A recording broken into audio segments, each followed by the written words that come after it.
마가복음 4장 35절에서 41절 함께 읽죠. 시작. 그날 저물 때에 제자들에게 이르시되 우리가 저편으로 건너가자 하시니 저희가 무리를 떠나 예수를 배에 계신 그대로 모시고 가매 다른 배들도 함께 하더니 큰 광풍이 일어나며 물결이 부딪혀 배에 들어와 배에 가득하게 되었더라.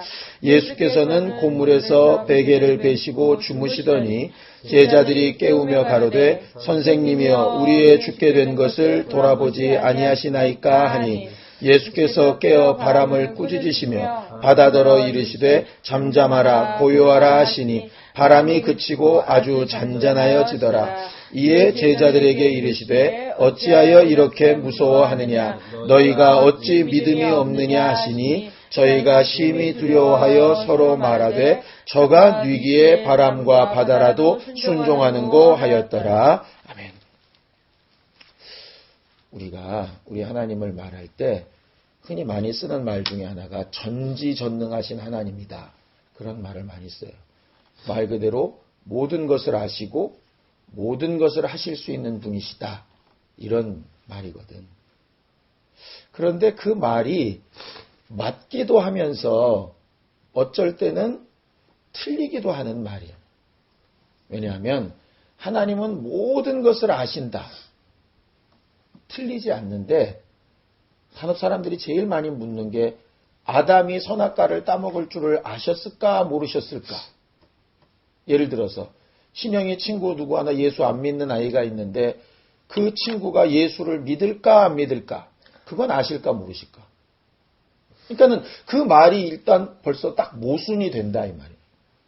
하나님이 모든 걸 아시는데 또 세밀하게 들어가면 모든 걸 다 아시느냐?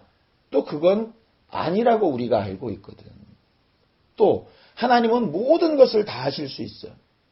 그러니까 실제로 모든 것을 다 하실 수 있다는 얘기에는 이런 얘기도 포함되거든. 옛날 신학자 중에는 하나님은 사랑이시다. 이렇게 되어 있잖아. 요한 1세에. 그러니까 하나님은 사랑이시기 때문에 그 큰 사랑으로 결국은 마귀도 구원하실 거다. 이렇게 말한 신학자도 실제로 있었다니까. 그러니까 전능하시다라고 생각을 하면 실제로 마귀도 구원하실 수 있지. 그러니까는 하나님 마귀는 구원 안 하시지. 그럼 또 반대로 얘기할 거야. 하나님은 전능하다며. 예수 안 믿으면 하나님도 구원 못 하셔. 하나님은 전능하다며. 그러니까는 우리가 지금 하나님에 대해서 알고 하나님은 전능하십니다. 아멘. 하나님 모든 걸 다 하십니다. 아멘. 그러는데 실제로 세부적으로 깊이 들어가 보면 이게 말이 안 될 때가 간혹 많이 있다니까. 그래서 사람들이 간혹 예수 믿는 사람들한테 저거 꼴통들이다. 지들 말이 앞뒤가 다른데도 무조건 믿는다고. 근데 성경은 무조건 믿으라고 하신 적이 없어요. 우리가 하나님에 대한 생각들이 이렇게 고정화되어 있는 것이지. 그래서 하나님을 아는 게 굉장히 중요한 거예요. 호세아서에 보면 하나님을 알아라. 힘써 알아라. 너희가 하나님을 알려고 하는 것이 없는 것이 죄다. 그렇게 말했거든. 그런데 신앙생활을 어느 정도 하다 보면 우리들도 이제 오랫동안 신앙생활을 하다 보니까 이제 벌써 딱 머릿속에 들어와 있는 게 있어. 누가 무슨 말을 하더라도 그거 딱 이렇게 돼버린다 이 말이야. 그런데 이 선입견이 얼마나 무서우냐 하면 그 선입견을 딱 갖고 있는 순간부터는 뭐가 안 되냐면 배려가 안 되는 거야. 무슨 얘기냐? 바리새인과 서기관들이 하나님을 대단히 잘 안다고 생각했어. 그런데 예수께서 처음 오셨을 때 다들 침례요한처럼 선지자라고 생각을 했거든. 그러니까 하나님에 대해서 알려주는 사람이 선지자니까 저는 또 하나님에 대해서 어떻게 또 알려줄까? 왜냐하면 사람들이 하나님을 다 알 수 없으니까. 왜 사람들이 하나님을 다 알 수 없느냐 하면 보이지 않기 때문에 그래. 물론 보여도 다 알 수 없지만 우리들이 간혹 보면 이렇게 가족끼리 대해도 우리가 딱 봤을 때 오늘은 기분이 좀 나쁜 것 같네? 그건 이제 내 추측이지 진짜 나쁜 건지, 아니면 그냥 피곤한 건지, 아니면 잠깐 무슨 생각에 빠진 건지, 아니면 진짜 나쁜데 왜 나쁜 건지 모른다니까. 간혹 이렇게 그런 경우가 간혹 있어. 이렇게 차 타고 이렇게 예전에도 집사님들이랑 다니다 보면 이렇게 맨날 우리가 웃으면서 우스갯소리 하면서 아빠가 이렇게 소설 쓴다고 한 게 있어. 가다 보면 차 이렇게 꽉 부딪힌 거 있어. 그러면 대부분 막 그때부터 이제 막 소설 쓰는 거야. 아, 저 차가 이랬을 거라고. 아, 저 사람이 저랬을 거라고. 아, 저 젊은 놈이 싸가지 없을 거라고. 근데 그건 모른다니까. 그냥 우리는 보는 대로 그렇게 판단을 할 뿐이지. 바리새인과 서기관들이 하나님에 대해서 스스로 잘한다고 생각하니까 예수께서 가르치시는 말씀도 귀에 안 들어오는 거야. 자기들이 알고 자기들이 맞다고 생각하는 부분만 귀에 들어오는 거야. 그 나머지는 이렇게 배척을 한다고. 그러니까 가늠하다 잡힌 여자, 저건 말씀대로 저건 죽어야 돼. 그럼 무조건 죽어야지. 저 죽을 만한 사람을 어떻게 하면 살릴 수 있는 방법이 없을까? 이런 거 전혀 생각 안 한다니까. 간혹 이제 발명하는 사람들이 그런 거 많이 얘기하잖아. 우리들은 딱 뭘 놓고 보면 되게 불편해. 예를 들어 슬리퍼 같은데 물이 이렇게 한번 들어가면 자칫 딱 집어넣으면 양말 확 젖고 그러잖아. 그런데 에이 우리는 그러고 말아. 그런데 어떤 사람들 그걸 보고 이게 물이 좀 어떻게 안 찰 수 방법이 없을까? 그러니까 앞을 뚫는 사람도 있고 지금 쓰는 것처럼 밑바닥을 뚫는 사람도 있고 어떤 사람은 뒤쪽에 줄을 달아가지고 딱 벗으면 팔랑 이렇게 서가지고 물이 빠지게 만드는 사람도 있고 이렇게 그걸 그냥 그 상태로 먹고 끝나지 않고 그 다음을 생각하는 사람들은 뭔가 바뀌거든. 오늘 예수의 제자들이 풍랑 있는 바다 위에서 예수를 막 깨웠어. 그리고 예수께서 풍랑 있는 바다를 잔잔하게 하셨어. 그지? 잔잔하게 하신 다음에 그들에게 믿음 없다고 얘기하셨어. 물론 예수께서 이렇게 하시면 풍랑을 잠잠케 해서 우리를 살리실 거다. 뭐 이런 믿음까지는 없었어. 그런데 그 전에 예수를 어쨌든 깨워야 된다 하는 것까지의 믿음은 있었거든. 예수께서 원하셨던 건 뭐냐면 그 다음 믿음. 깨우는 것으로 끝나는 게 아니라 당신은 이걸 더 잘 하실 수 있다고. 이걸 아는 믿음을 원하셨고 그래서 풍랑이 있는 바다를 잔잔하게 하셨다 이 말이에요. 우리가 흔히 아는 바로는 믿음이 있어야 역사하시지. 예수께서 소경이 왔어. 내가 능히 일할 줄을 믿느냐? 믿습니다. 네 믿음대로 되라 하셨다 이 말이에요. 간혹 우리는 이런 얘기하거든. 믿음이 있어야지. 에이, 저 사람 믿음 없어서 안 돼. 이렇게 얘기한다고. 간혹 귀신을 쫓으러 온 사람도 있어. 근데 그런 얘기 하거든. 막 아빠도 옛날에 막 귀신 쫓아. 손 얹어서 막 병 낫기를 기도해. 근데 안 낫고 귀신이 안 나가. 그럼 아빠도 흔히 이렇게 얘기한다고. 아, 저 사람 믿음 없어서 그래. 무조건 병이나 날라 그러고 귀신이나 쫓으려 그러지. 믿음이 있어야지. 이렇게 얘기하는데 곰곰이 생각해 보면 예수는 한 번도 온 사람한테 너 귀신의 존재 아냐? 내 이름이 뭔지 아냐? 하나님의 의도 아냐? 이런 거 물어봐가면서 귀신 쫓거나 손 얹으신 적이 없어. 물론 어쩔 때는 네 믿음이 어딨냐 이렇게 물으셨지만 어쩔 때는 그것과 상관없이 하셨다니까. 예를 들어 죽은 자를 살릴 때 무슨 믿음을 물어봐 죽은 놈한테. 단지 뭐냐면 그 일이 일어난 다음에도 반드시 예수께서 말씀하시는 것은 뭐냐면 믿음에 대해서 얘기하셨다고. 내가 이렇게 할 수 있는 자라는 걸 이제부터는 믿으라 이 말이지. 믿음은 그래서 하나님을 알아야 하는 것이고 또 반대로 하나님을 알아가야 하는 것이야. 자기들이 가진 믿음이 분명히 있다고 생각했어요. 제자들은. 분명히 바리새인보다는 믿음이 있었어. 그지? 이방인들보다는 믿음이 있었어. 근데 예수는 믿음이 적은 자다. 마태복음에 그렇게 얘기하고 정말 왜 믿음 없냐고 얘기하시고 누가복음에는 너희 믿음이 어디가 있느냐? 지금 어디까지가 너희 믿음이냐? 이렇게 물으셨다거든. 그렇게 따지면 믿음은 그 정도에 있는 게 아니라 성장하는 거야. 하나님을 아는 분량이 점점 늘어나는 거라 이 말. 너희들이 엄마 아빠를 아는 분량이 있어. 우리 엄마 아빠는 이래. 그런데 나이가 들고 점점 상황이 바뀌면 엄마 아빠한테도 이런 면이 있구나. 이런 게 있다. 예전에 과거 할아버지를 볼 때 그랬어요. 나는 할아버지가 굉장히 강한 사람. 굉장히 의지가 센 사람. 왜냐면 막 그렇게 사셨으니까. 그런데 어느 순간에 탁 무너져 있고 막 이럴 때 저런 면도 있구나. 이번에도 많이 봤잖아. 우리 할아버지 애기 같네. 내가 생각하는 게 변했다고 할아버지가 아닌가? 우리가 그 변한 것을 아는 순간부터 할아버지를 이해하게 되고 그 다음에 배려하게 되고 내가 가진 이게 다가 아니구나 이렇게 된다 이 말이에요. 사람들이 제일 많이 가지는 실수 중에 하나가 자기가 알고 있는 하나님이 전부라고 착각하는 거예요.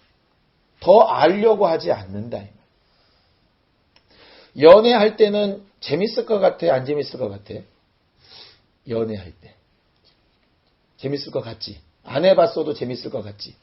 왜 그러냐면 연애할 때는 계속 알아가. 부부 생활을 하면서 사람들이 자꾸 실패하는 일 중에 하나가 뭐냐면 다 안다고 착각한다니까. 몰라. 계속해서 알아가는 게 기쁘고 재밌는 거지 다 안다 하는 건 재미가 없다니까. 물론 재미로 신앙생활하는 건 아니지만 그 기쁨과 감사한 게 있어야 되는 거야.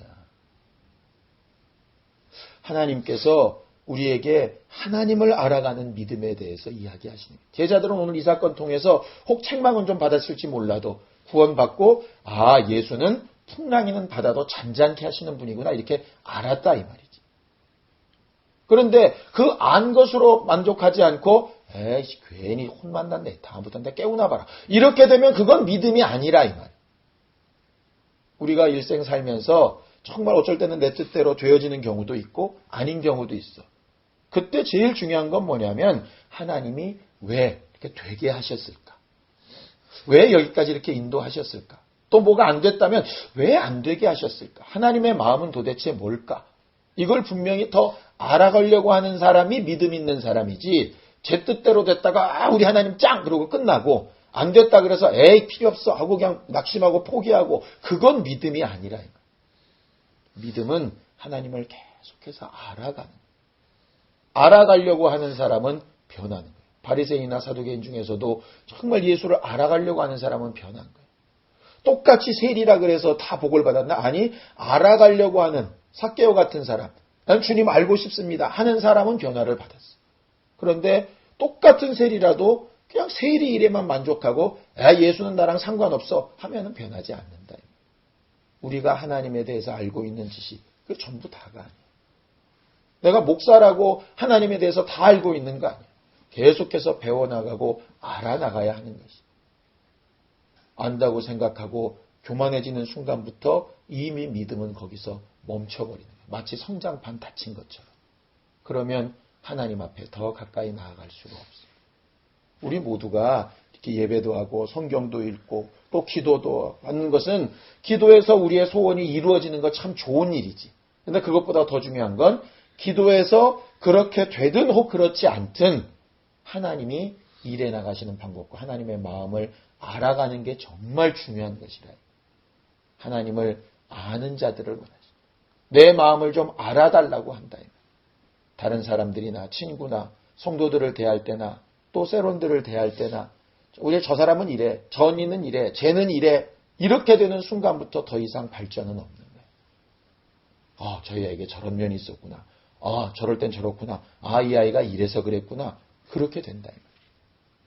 마지막으로 하나만 얘기하면 목사가 제일 실수할 수 있는 것 중에 하나가 뭐였냐면 어떤 집사님이 잘 나오다가 갑자기 예배를 딱 안 나왔어. 그럼 어떻게 생각해야 되겠어? 이 집사님이 이럴 사람이 아닌데 무슨 일이 있나? 이래야 되는데 뭐야? 이 직분자가 나오지도 않고 말이야. 이거는 바보지 바보. 그런데 그 바보짓을 진짜 많이 한다니까. 저 사람은 이래. 딱 이렇게 프레임을 정해놓고 그걸 벗어나면 책망은 할 줄 아는데 벗어났을 때 왜 그랬을까? 이렇게 이해하려고 들지 않는다. 하나님에 대한 이해와 아는 것을 구하는 믿음이 우리 안에 있어서 정말 절대로 교만하지 않고 하나님 가까이 더 가까이 나가는 우리 모두가 되기를 예수님의 이름으로 축원합니다. 시간 함께 같이 기도할 때 하나님께서 우리를 더 잘 알게 하시고 또 우리 서로를 또 더 잘 알게 하시고 서로의 마음을 더 잘 이해할 수 있게 하시고 하나님의 교회는 행복한 교회도 정말 하나님 앞에 더 깊이 더 깊이 하나님을 잘 알아가는 우리 모두가 될 수 있도록 우리를 도와달라. 예수에 한번 부르고 함께 같이 기도합시다. 예수여, 거룩하신 아버지 하나님, 하나님께서 우리를 도우시고 함께 하셔서 우리가 하나님을 잘 아는, 힘써하는 믿음의 사람들이 되게 도우시고 인도하여 주시옵소서. 하나님 아버지, 우리가 하나님 앞에 절대로 교만하지 않아서 하나님을 알되 더 힘써 아는 믿음의 사람들이 되게 도와주시옵소서. 꼭 말씀을 공부해서만 아는 것이 아니라 우리의 생활 가운데, 우리의 기도에 응답하시는 것 가운데, 우리가 바라고 소망하는 것에 정말 말씀하시고 또 알게 하시고 인도해 나가시는 모든 과정 가운데 하나님을 더 잘 아는 믿음의 사람들이 되게 도와주시옵소서. 믿는 자는 이미 영생을 가졌다 하신 하나님께서 영생은 유일하신 참 하나님과 그의 보내신 자를 아는 것이라 하고 가르쳐 주셨사오니, 하나님, 예수께서 하나님을 잘 아시고 가르치시고 말씀하시는 것처럼 성령께서 하나님의 깊은 것까지 아시고 우리에게 가르치시고 말씀하시는 것처럼 우리도 하나님에 대하여 아는 것을 말하고 체험한 것을 말하고 분명히 알아가고 있는 것을 말하는 겸손하고 정말 하나님의 말씀에 순종하는 사람들 되게 도와주시옵소서. 자기 지혜로는 하나님을 알 수가 없어서 전도에 미련한 것으로 하나님을 알게 하셨다 하셨사오니, 우리가 하나님에 대하여 아는 것을 모르는 사람들에게 분명히 말할 수 있게 도와주시고, 우리 입술로 복음을 말하려 할 때 스스로 가진 생각, 저 사람은 믿지 않을 거야, 저 사람은 상관없을 거야, 저 사람은 이런 말을 해도 무시할 거야, 스스로 생각하는 말에 매이지 아니하게 도와주셔서 하나님의 계명을 지키면 주를 아는 자라 하시는 하나님의 생각과 하나님의 말씀이 이루어진 우리 모두가 되게 도와주시옵소서. 우리 모두가 하나님을 알아가는 기쁨으로 충만하게 도와주시옵시고, 마치 하나님과 연애하는 기쁨과 행복이 충만한 오늘 한 날도 될 수 있게 도우시고 인도하여 주시옵소서. 이를 위해서 성령을 보내주셨사오니 그 성령으로 충만하게 하여 주시옵소서. 예수님의 이름으로 기도하였습니다. 아멘. 이제는 우리 주 예수 그리스도의 은혜와 하나님 아버지의 극진하신 사랑과 성령님의 감동하시고 역사하시는 분명한 증거가 하나님을 알아가고자 하는 우리 모두 위에 이제로부터 영원까지 함께 있을지어다. 아멘.